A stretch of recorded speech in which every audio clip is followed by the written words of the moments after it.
사랑과 은혜가 풍성하신 우리 하나님 아버지 감사합니다. 하나님, 오늘도 이 새벽 우리 한 사람 한 사람 깨워주시며 오늘이라는 새 날을 허락하여 주시니 참으로 감사합니다. 하나님, 지난 밤에 무탈하게 일어날 수 있어 감사하고 또 하나님의 말씀을 들으며 하루를 시작할 수 있음이 참으로 감사합니다. 오늘도 살아가며 하나님, 내 뜻이 아니라 내 생각이 아니라 하나님의 뜻을 또 쫓으며 하나님을 더욱더 알아갈 수 있도록 하나님께서 도와주시옵소서. 그래, 오늘 하루 하나님을 향한 믿음이 조금 더 단단해지는 우리 한 사람 한 사람으로 세워주시옵소서. 참으로 감사합니다. 예수님의 이름으로 기도드립니다. 욥기서 40장 6절부터 24절 말씀으로 주의 말씀을 증거합니다. 우리 다 함께 보시겠습니다. 능력받는 새벽기도, 응답받는 새벽기도, 성령과 함께하는 새벽기도. 할렐루야. 아멘. 한 주 동안 쉬었다 새벽 예배 나오니까 좋으시죠? 아침에 일어나니까 좀 추워서 힘드시죠? 그래도 또 아침에 일어나 이렇게 새벽 예배를 할 수 있는 게 주님의 은혜고 또 감사하다고 저는 생각합니다. 욥기서는 총 42장으로 구성되어 있습니다.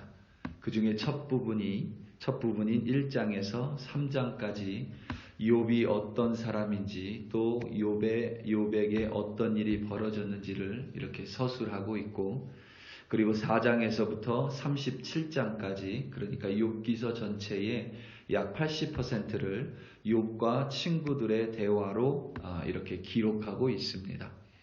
그리고 마지막 38장에서부터 42장까지 하나님의 등장과 하나님의 말씀, 그리고 욥의 회복과 욥의 응답으로 이렇게 욥기서는 구성되어 있습니다. 욥은 우리가 계속 살펴본 것처럼 시련을 당합니다. 그저 손가락을 조금 벤 정도가 아니라 모든 것을 잃습니다. 재물뿐만 아니라 사랑하는 자녀도 잃고 육체의 상처뿐만 아니라 마음에 깊은 생채기가 생겼습니다. 심령이 도저히 서 있을 수 없을 만큼 힘겨운 고난을 만났습니다. 더욱이 이 모든 고난에 욥의 불의함이나 범죄함과는 상관없이 욥을 덮친 거센 파도였습니다. 뿐만 아니라 위로하기 위하여 온 친구들이 위로는커녕 욥을 더 깊은 고통의 수렁으로 밀어 넣었습니다. 하지만 욥기서는 욥의 시련으로 끝나지 않습니다. 시간이 해결해 주리라 라는 허무함으로 마무리되지 않습니다. 혹은 독자가 알아서 해석하라는 식으로 결말을 짓지 않습니다.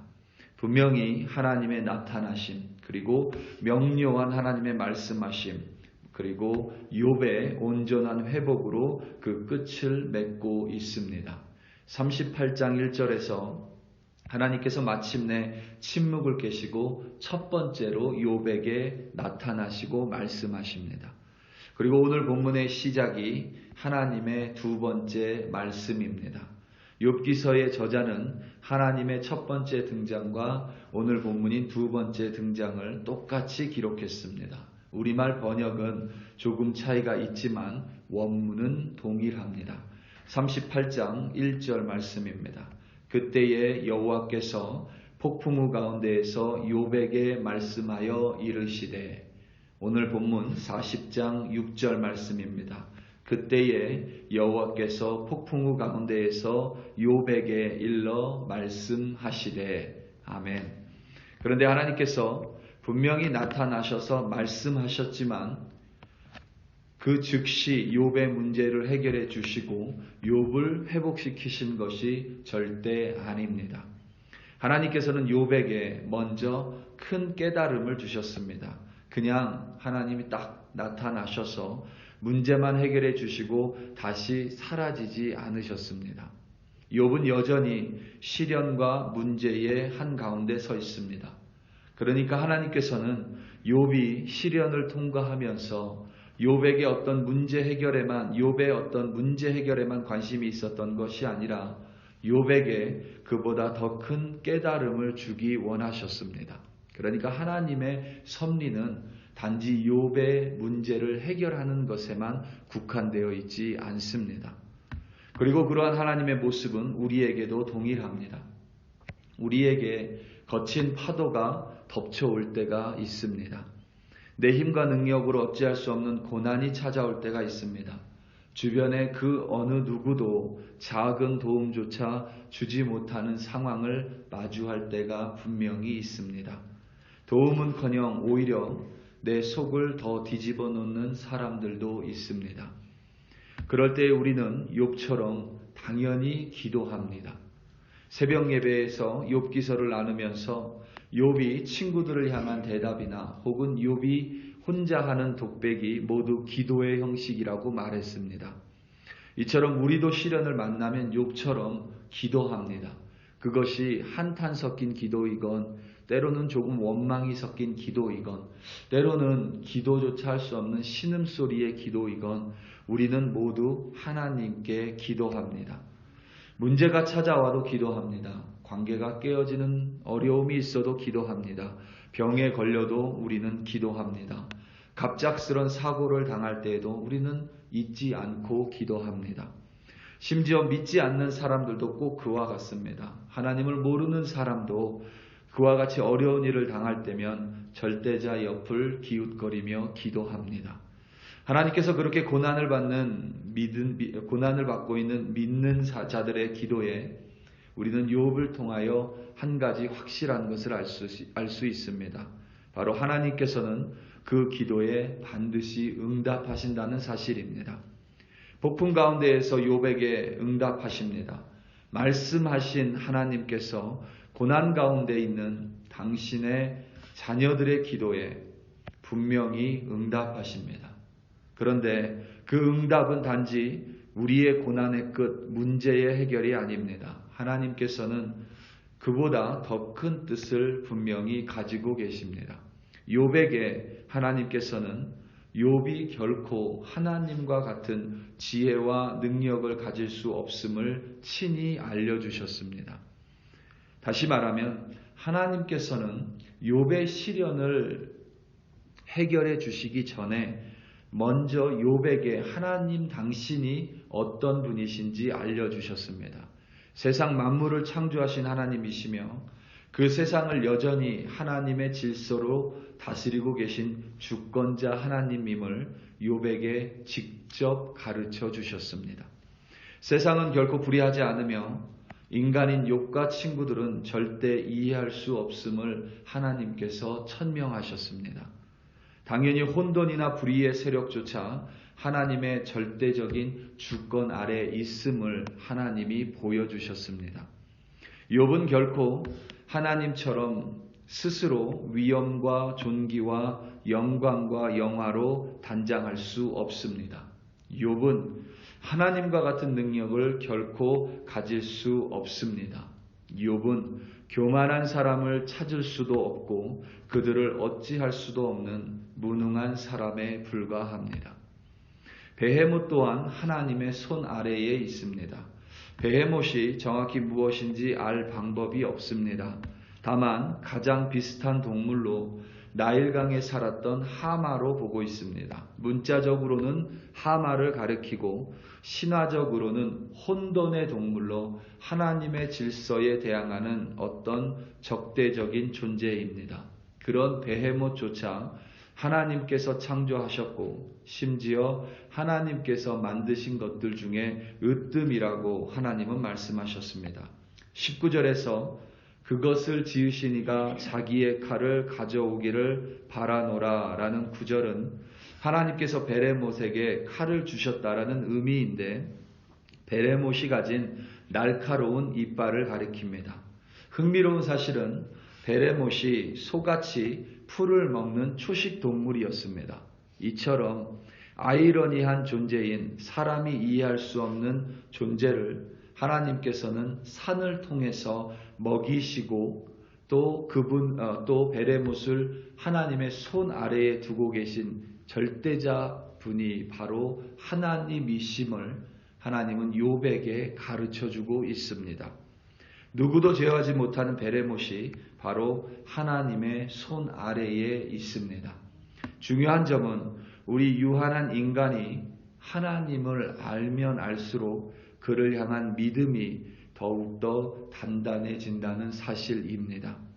단지 욥의 시련을 끝내는 것이 하나님의 목적이 아니라 시련을 통하여 욥이 하나님을 향하여 더욱더 단단한 믿음을 가지는 것, 오직 하나님만을 바라보는 것, 그것이 바로 하나님의 섭리이며 하나님의 뜻입니다. 일본의 대표적인 여성 기독교 문인인 미우라 아야코는 암으로 오랜 시간 동안 투병 생활을 했습니다. 처음 1년 동안 미우라 아야코는 자신의 기도도 그리고 그들을 찾아오는 믿는 이들에게도 동일하게 기도를 부탁했습니다. 그런데 차츰 시간이 지나며 그녀는 자신의 기도가 변해갔음을 고백합니다. 처음에는 하나님 아버지시여 주님의 뜻에 어긋나지 않는다면 이 병을 낫게 해 주십시오라고 기도했습니다. 하지만 1년이 지나고 기도가 변화지며 미우라 아야코는 이렇게 기도했습니다. 병이 치유되기보다는 하나님을 참되게 믿을 수 있도록 도와주십시오. 그리고 자신만 그렇게 기도한 것이 아니라 자신을 알고 있는 모든 그리스도인들에게 동일하게 기도 부탁했습니다. 그런 미우라 아야코의 믿음을 통하여 많은 일본인들이 하나님을 알아간 것은 재론의 여지가 없습니다. 우리 사랑하는 성도 여러분, 때로는 우리는 손톱에 찔린 가시 때문에 원망하기도 하고 어려워하기도 하고 힘들어하기도 합니다. 물론 우리 힘으로 어쩔 수 없는 질병 앞에 참으로 나약하고 때로는 마음이 너무나도 어려울 때가 있는 것이 우리의 현실입니다. 하지만 그 병을 낫는 것 혹은 어려운 문제가 해결되는 것 자체에 하나님은 목적을 두고 계시지 않으시고 하나님은 그 모든 것을 통하여 우리에게 하나님을 보여주시고 나타내시고 우리로 하여금 더욱더 하나님을 믿는 단단한 믿음을 소유하기를 원하십니다. 오늘 하루도 살아가시면서 무슨 일을 만나든지 하나님 이것을 당장 해결해 주십시오라는 기도보다는 하나님 이것을 통하여 내가 하나님을 더 알아가 오늘도 조금 더 단단한 믿음을 소유한 하나님의 백성으로 세워달라고 기도할 때에 우리의 기도를 통하여 우리도 승리하고 오늘 하루 우리는 하나님을 더욱더 닮아갈 줄로 확신합니다. 그러한 기도를 통하여 오늘 하루 주님과 동행하시기를 예수님의 이름으로 축원합니다. 우리 다 함께 기도하시겠습니다. 우리 시간 특별히 기도할 때에 2022년 우리 교회를 위하여 함께 기도합니다. 특별히 하박국 2장 24절 물이 바다 덮음같이 여호와의 영광을 아는 것이 온 세상을 덮기를 하나님이 우리 교회를 통하여 이루기 원하십니다. 우리의 내적 부흥뿐만 아니라 개개인의 내적 부흥뿐만 아니라 우리 교회의 부흥 그리고 하나님의 나라가 확장되는 것 어둠 가운데 빛이 비춰지는 것 진리를 모르는 자들이 진리 가운데 나오는 것 무겁고 수고온 짐진 자들이 주님 앞에 나와 무릎 꿇는 것 그것이 바로 부흥입니다. 특별히 2022년 우리 교회에게 부흥이라는 키워드를 주셨으니 우리 한 사람 한 사람 부흥을 위해 부르짖음으로 말미암아 하나님의 뜻과 섭리가 우리 교회 가운데 이루어지게 해달라고 우리 시간 다 함께 주여 한번 부르시고 합심하여 기도합니다. 주여 할렐루야 할렐루야 할렐루야. 하나님 아버지 참으로 감사합니다. 오늘도 아버지 하나님 주의 백성들 이 새벽에 함께 모여 하나님의 나라를 위해 부르짖습니다. 하나님의 의를 위하여 부르짖습니다. 하나님의 뜻을 위하여 함께 중보기도합니다. 특별히 2022년 우리 교회를 통하여 하나님의 나라가 확장되기를 간절히 기도합니다. 2022년 하나님 우리 한 사람 한 사람 가운데 내적인 부흥을 주시옵소서. 믿음이 더욱더 단단해지는 부흥을 주시옵소서. 주시옵소서. 질적인 부흥뿐만 아니라 하나님이 양적인 부흥을 주사 우리 교회를 통하여 하나님의 나라가 확장되어지기를 간절히 기도합니다. 어둠 가운데 빛을 비추는 교회 되게 하시고 진리를 들고 나아가는 교회 되게 하시고 하나님의 나라를 확장하는 주님의 교회로 2022년 사용하여 주시고 세워 주시옵소서. 오늘도 아버지 하나님, 우리 글로리 교회 백성들 하나님이 맡겨주신 땅끝에서 살아갑니다. 많은 문제들을 만납니다. 해결하지 못하는 문제들이 여전히 있습니다. 질병이 있습니다. 여전히 하나님이 이해하지 못하겠습니다. 그럼에도 불구하고 하나님을 바라보며 하나님 이 일을 통하여, 이해하지 못하는 일을 통하여 하나님의 뜻을 이루어달라고 기도할 때에 우리 한 사람 한 사람 더욱더 하나님을 알게 하여 주사 더욱더 단단한 믿음으로 세워 주시옵소서. 할렐루야 할렐루야. 하나님 아버지 참으로 감사합니다. 주님 감사합니다.